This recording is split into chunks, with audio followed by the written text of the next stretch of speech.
Have you ever had a moment where time seemed to glitch for half a second, like you were standing in your kitchen or driving home on a road you've taken 1,000 times, and suddenly you knew what was about to happen before it did? Not a guess, a knowing, and right after, that quiet thought hits you. Something about reality doesn't work the way I was taught. If you felt that, you're not broken, you're not losing your faith, and you're definitely not alone. A growing number of people are experiencing subtle but unsettling shifts in perception, patterns lining up too perfectly to dismiss, thoughts influencing outcomes in ways that feel deeply personal. For centuries, Scripture has hinted that creation is far more responsive than we realize, while modern science is only now beginning to admit that consciousness itself may play a role in how reality behaves. What if the parts of you once labeled insignificant were never useless at all?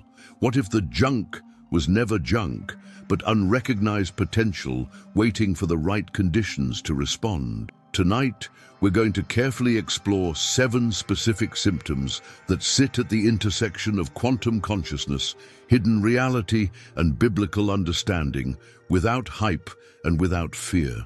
And as we do, you may start to recognize why certain changes in your thoughts, your body, and even your spiritual sensitivity have been intensifying lately.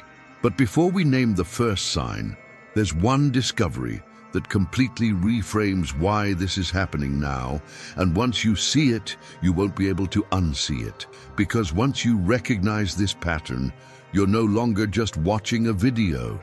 You're participating in something larger than yourself. If this perspective resonates, mark this moment deliberately by pressing the like button, not as a metric, but as a signal that this kind of grounded, thoughtful exploration deserves more space in the public conversation.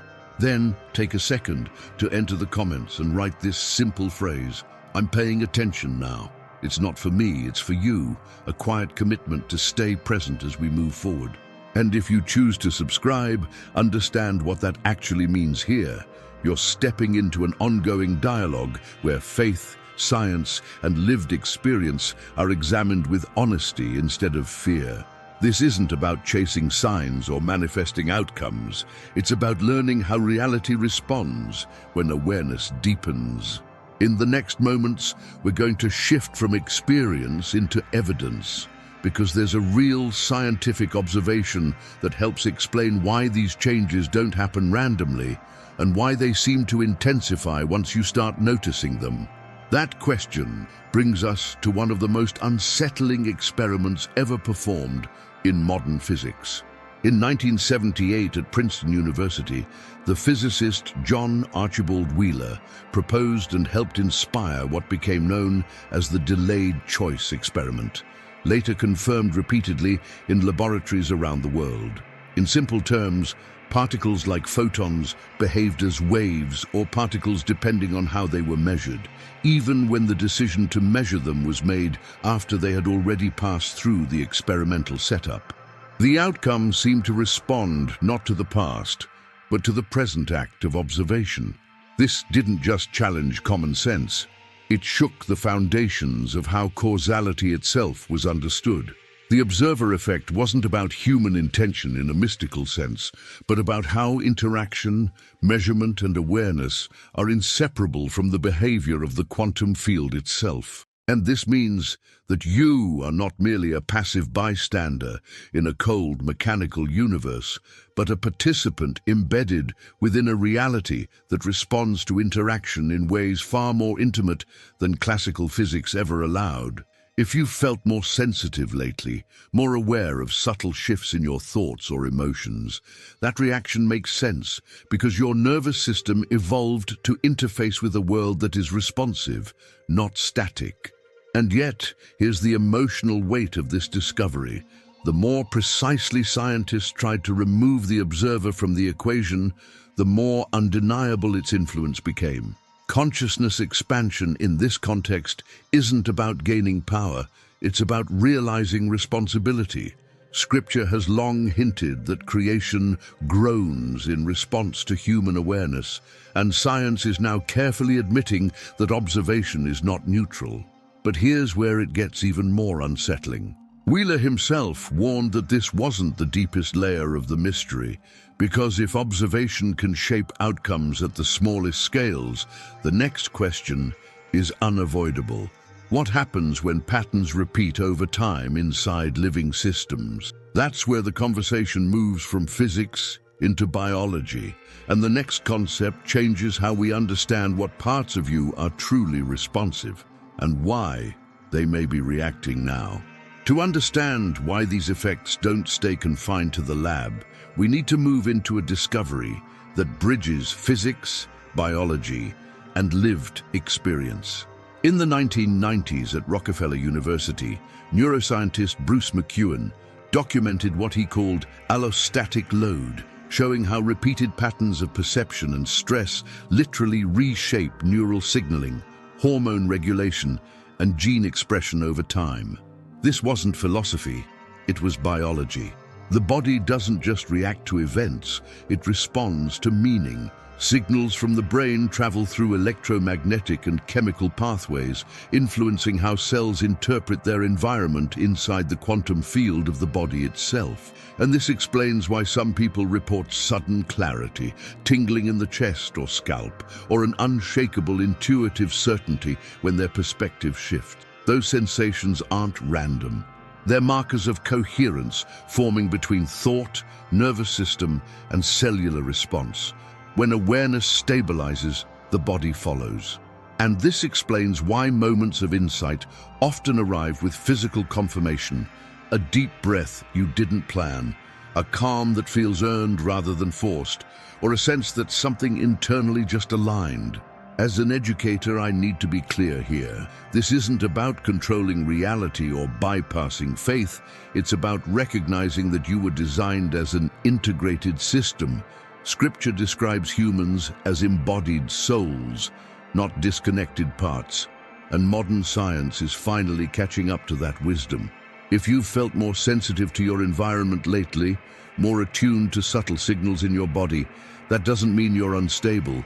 It means your internal feedback loops are becoming more precise. But here's the part most people don't talk about. Increased awareness also brings discomfort. When coherence rises, unresolved tension becomes harder to ignore. That's why growth often feels lonely, confusing, or emotionally expensive at first. And before we talk about empowerment, I need to slow down and acknowledge what this process can cost on a human level. Because pretending it's easy would be dishonest. There's a part of this journey that rarely makes it into conversations, and it's the part that surprised me the most. Understanding how awareness, faith, and reality intersect doesn't make life simpler overnight. In some ways, it makes it heavier. There were seasons where I felt quietly isolated, sitting at family dinners or church gatherings, knowing I saw the world a little differently, but not having the language or the safety to explain it without being misunderstood. Doubt shows up too, not doubt in God, but doubt in yourself. You start questioning whether you're reading too much into things, whether this clarity is real or just something you constructed to cope. And fear sneaks in during the quiet moments, the fear of standing between worlds, no longer fully comfortable with old explanations, but not yet grounded in new ones. I've wrestled with that tension, the temptation to either retreat back into simplicity or push forward pretending none of it costs anything. It does cost something. Growth asks for honesty, patience, and the willingness to sit with uncertainty longer than feels reasonable. If any of that feels familiar, I want you to know this isn't a sign you're doing it wrong. It's a sign you're doing it sincerely. If you're still here, still listening, and something in this reflection resonates, consider staying connected to this space, not out of obligation, but because these conversations are meant to be walked through together. You don't have to comment anything profound. Even a simple acknowledgement that this made sense to you is enough. What comes next isn't about struggle, though. Once the ego loosens its grip, something steadier takes its place, and that's where the real empowerment begins. Here's the shift that brings everything together. What you've been calling a flaw, that feeling of being slightly out of sync with the world, isn't a malfunction. It's expanded perception. When we walked through the observer effect, the quantum field, and the way biology responds to meaning, a pattern emerged that's hard to ignore. Reality is not something you merely endure. It's something you interact with through awareness. That sensitivity you've carried, the one that made you notice patterns early, feel changes deeply, or question explanations that others accepted too quickly, isn't weakness. It's evidence that your system is tuned to pick up more information than average. Science shows that observation alters outcomes. Biology shows that perception reshapes expression.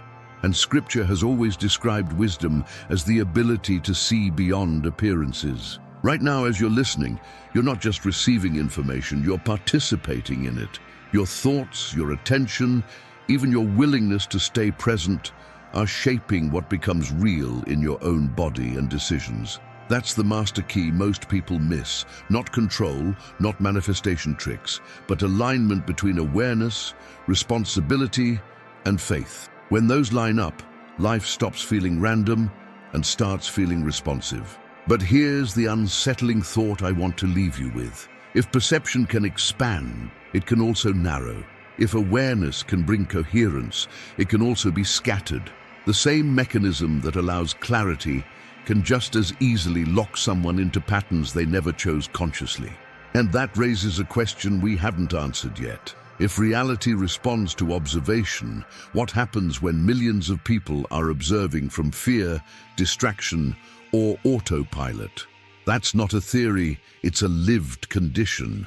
And understanding that dynamic is the difference between drifting through life and stepping into it with intention. In the next conversation, we're going to stop talking about wishing and start talking about how outcomes actually collapse into form. Because once you see how that process works, you'll never look at your thoughts, your faith, or your influence the same way again. Before you leave, pause for a moment and do this with intention. Think about what shifted for you during this video, not in a dramatic way, just honestly. Then go to the comments and write this phrase exactly as it comes to you. I see more than I used to. No explanation, no story, just that sentence. It creates a record of awareness, and you'll be surprised how many people recognize themselves in it. If this way of thinking resonates, understand that this channel isn't built for passive watching. It's for people willing to examine faith, science, and responsibility without fear or shortcuts. Subscribing here isn't about content consumption. It's about staying connected to conversations that actually sharpen perception instead of numbing it. And the next step matters, because in the next video, stop manifesting. Start collapsing the wave function, quantum secret. We're going to confront why effort alone doesn't shape outcomes, and what actually determines when possibilities become reality. That distinction changes how you pray, how you think, and how you act in the world. Your consciousness brought you here. What happens now is your choice.